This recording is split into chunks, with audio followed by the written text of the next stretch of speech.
Hello friend, मैं हूं इमरान अली और आज हम बात करेंगे थर्ड पोएम की, जिसका नाम है रेन ऑन द रूफ़। जैसा कि आपको पता चलता है, रेन बारिश, रूफ छत पर, यानी कि छत पर बारिश से मिलती जुलती ये कहानी है, इसी के ऊपर लिखी गई है।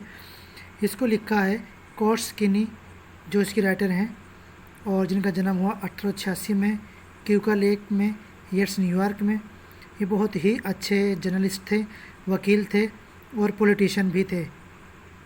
और इन्होंने बहुत सारी कहानियाँ भी लिखी, बहुत सारी कविताएं लिखी, जिनमें इनकी एक बुक थी जिसका नाम था lyrics of the idol and the real, क्यूका एंड अदर पोएम्स। ये दो किताबें थी इनकी जो बहुत ही ज़्यादा मशहूर हुई, फेमस हुई। उसी में से एक पोएम आपके सामने है, रेन ऑन द रूफ। चलिए पहले पढ़ते हैं poem outline. The narrator is laying in his bed as he hears the sound of the thundering clouds.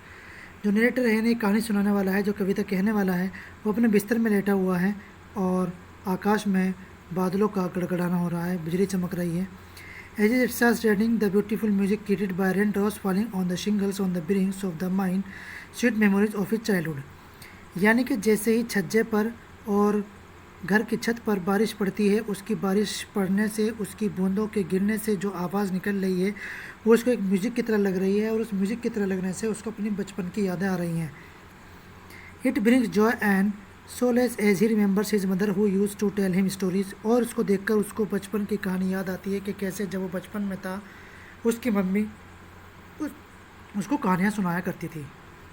ठीक है, चलिए पोएम पढ़ते हैं स्ट्रेंजर बाय स्ट्रेंजर। थीम बाद में देखेंगे। When the humid shadows hover, यानी कि जब काले बादल छाते हैं, over all the starry spheres, और जब सारे के सारे तारे छुप जाते हैं, एंड द मेलनकोली डार्कनेस, चारों तरफ अंधेरा छा जाता है, जेंटली वीव्स इन रेनी टीयर्स, अंधेरा भी रोता है और उसके जो आंसू हैं वो बारिश हैं। What a bliss to press the pillow, एक जो मुलायम तकिया है उसको पकड़ने से कैसा महसूस होता है।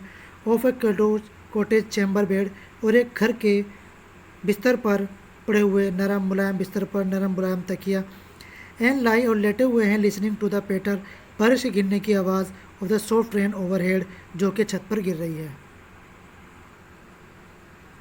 देखिए second stanza. Every tinkle on the shingle, यानी कि एक बूंद की आवाज़ से ही, has an echo in his heart, उसके दिल में, उसकी धड़कन पे फ़र्क पड़ता है। एंड 1000 ड्रीम फैंसीज, और उसको सपने आने लगते हैं। इनटू बॉयजी बीइंग स्टार्ट, उसको पुरानी यादें आने लगती हैं। एंड 1000 रिकलेक्शन, और बहुत सारे पुराने विचार आने लगते हैं। With their air threads into woof, यानी कि जिस तरीके से धागा होता है सिलाइयों के अंदर, जब उनको सिलाइयों से बुना जाता है और वो आपस में एक दूसरे में उलझा जाता है, एक दूसरे के अंदर धागे को डालते हैं, उसी तरीके से जो तो थॉट्स हैं, ये जो उसकी विचार हैं, जो फैंसीज हैं, जो कहानियाँ उसको याद आ रही हैं, वैसी उलझी हुई हैं। And I listen to the patter, और मैंने बारिश गिरने की आवाज़ सुनी, of the rain upon the roof, छत के ऊपर बारिश के गिरने की आवाज़ सुनी, और उसको आवाज़ सुनने से उसको पुरानी कहानियाँ याद आ रही थी। तीसरा स्टेंजर दीजिए। Now and memory comes my mother, अब उसको उसकी माँ की याद आती है।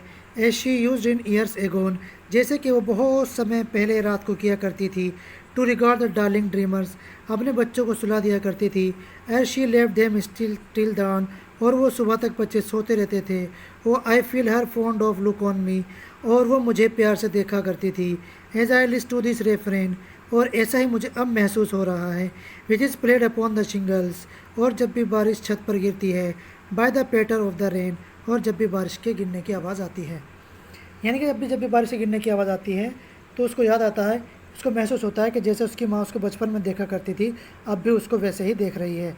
और उसकी जो माँ थी, वो सुबह तक उनको, अपने बच्चों को, जब वो खुद उठ जाती थी, उसके बच्चे सोते रहते थे, तो वो अपने बच्चों को प्यार से देखती रहती थी। माँ किसी टाइम भी उठ जाए, लेकिन वो बच्चों को देर तक सोने दिया करती थी। तो ये आपकी पोयम थी। ठीक है, चलिए थीम देखते हैं।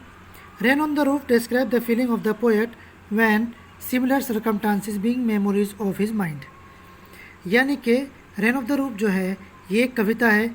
ये जो कवि है उसके मन की भावनाओं को व्यक्त करती है।